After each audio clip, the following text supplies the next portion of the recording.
All right, what's going on, everybody? It is Sora Life Story, and you know it's a slide A. Hey, man, we back. Okay, so look, y'all. Today I'm gonna get straight to it. You know what I'm saying? We talking about the Nintendo Switch 2, as you know. We're gonna chat about it, and honestly, I'm gonna just tell you, I'm really excited for it. And after calming down for about a week after the reveal, I will say I found the reveal overall it was pretty whelming, really underwhelming, but that's not bad. It's not bad. I feel like it was more underwhelming because of the leaks, but it wasn't a bad reveal. It was just a basic reveal. And for me, I was just happy to see that the system was real and that we finally got to see it and that it's finally releasing sometime this year. I mean, overall, not speaking on any leaks, we're guessing, just going off of what we have. I'm so happy the Nintendo Switch 2 is an evolution, not a revolution. And I'm gonna just go off that point real quick because y'all know I gotta ramble. Y'all know I gotta rant. I want to talk about why.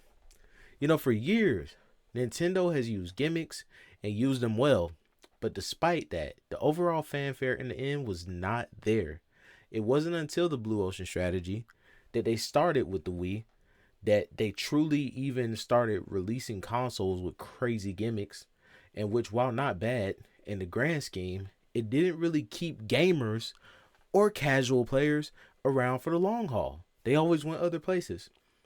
And as much as the Wii sold, unlike the Switch, the software retention did not match. Games they definitely sold well enough for sure. There were definitely games that sold millions of copies on the Wii. But compared to the Switch, bro, Wii game sales were nothing, bro. They literally were nothing. But then now you also have another gimmicky console, you could say, and that was the original DS. The DS, when announced, it was definitely a new gimmick.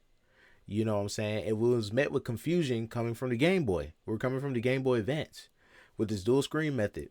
But despite that, it ended up being its own phenomenon, and the games on the DS, they sold great as well. But if you notice the pattern before the DS, the Game Boy line was successful. It's not like the Game Boy line was failing and then they went into the DS. The Game Boy line was doing great, but they just wanted to do something new, so they made the DS, and it worked out. It revitalized their handhelds. It sold even more. The worst selling line, the Game Boy Advance line, still sold over 80 million units. Understand, people. The Game Boy Advance, overall, with all of its revisions and everything, still sold over 80 million units. Their handhelds have never been bad. And that's in an era with the PSP on the market. But that's a whole nother topic. I'm just saying all this to say Nintendo handhelds have always sold really well, whereas their consoles, especially before the Switch, had been in decline every gen until peaking with the Nintendo Wii. Yet, despite all of its software and hardware sales, its successor, the Wii U, was a complete flop. Let's be honest now. But I've talked about that already. I'm not going to go too crazy on the Wii U. Go watch my Nintendo Switch 2 and Nintendo Switch thoughts video from like a week or so ago, and you'll understand the Wii U. I went on a whole tangent about that. But with that being said, it is not only necessary, but the most logical reason the Switch 2 is just a Switch 2. The sequel name, Switch 2, is a great name. I don't care what anyone tells you. Easy for the casual consumer to understand that this is something new, more than just looks alone.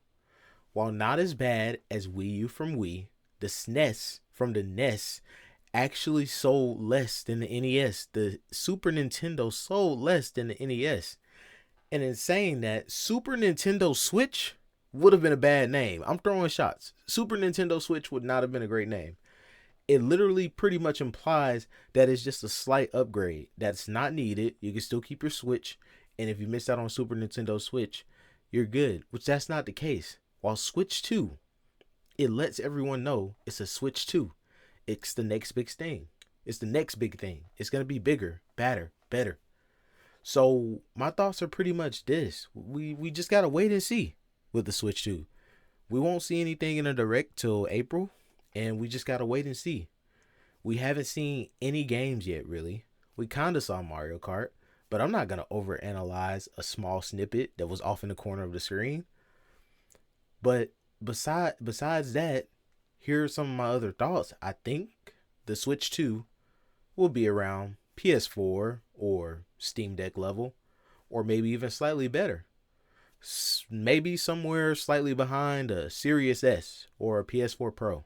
But actually, even better than a PS4 Pro due to the newer hardware and software features that'll be in the Switch 2. But like I said, until we see that, we'll never know. I like how the system looks. It looks premium. It looks like the whole setup of the Joy-Cons to the body of the Switch tablet blends well. Is it basic? Yes, of course it is. Doesn't mean it's not great. They're taking the Switch form factor and they're just making it better. They're making it bigger, badder, and better. I just like how the system looks.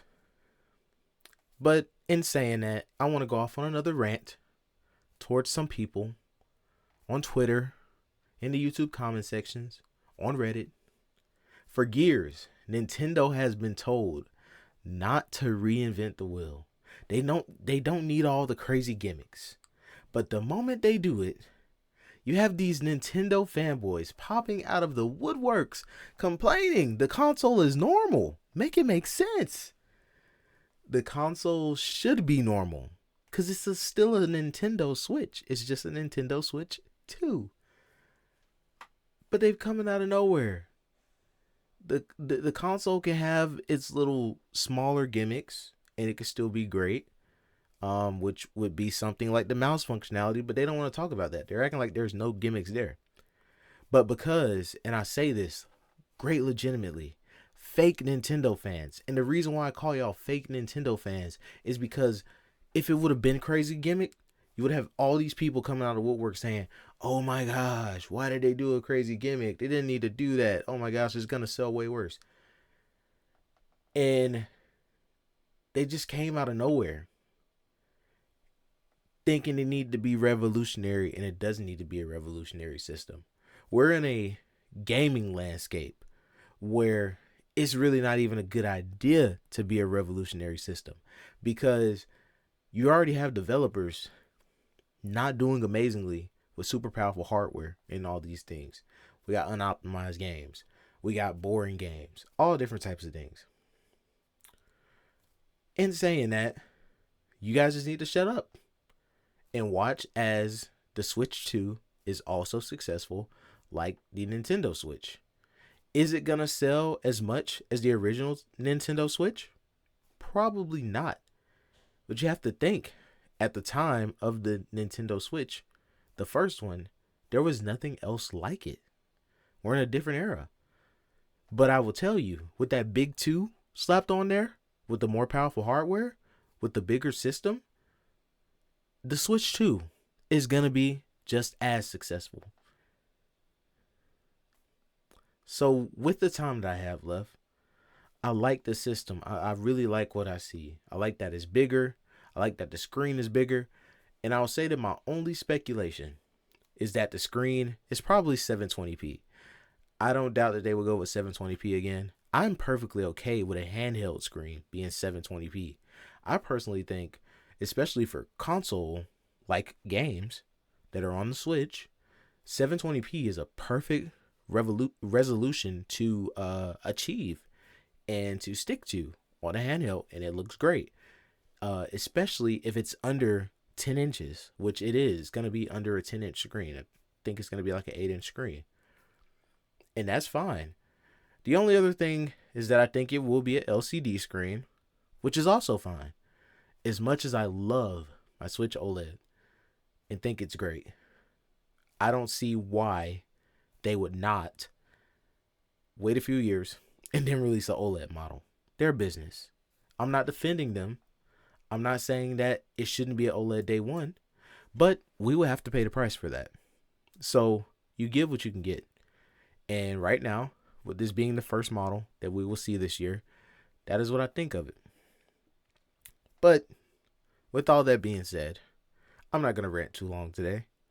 You guys, if you like this video, please leave a comment down below. Let's talk about it and subscribe. And if not, you don't have to subscribe.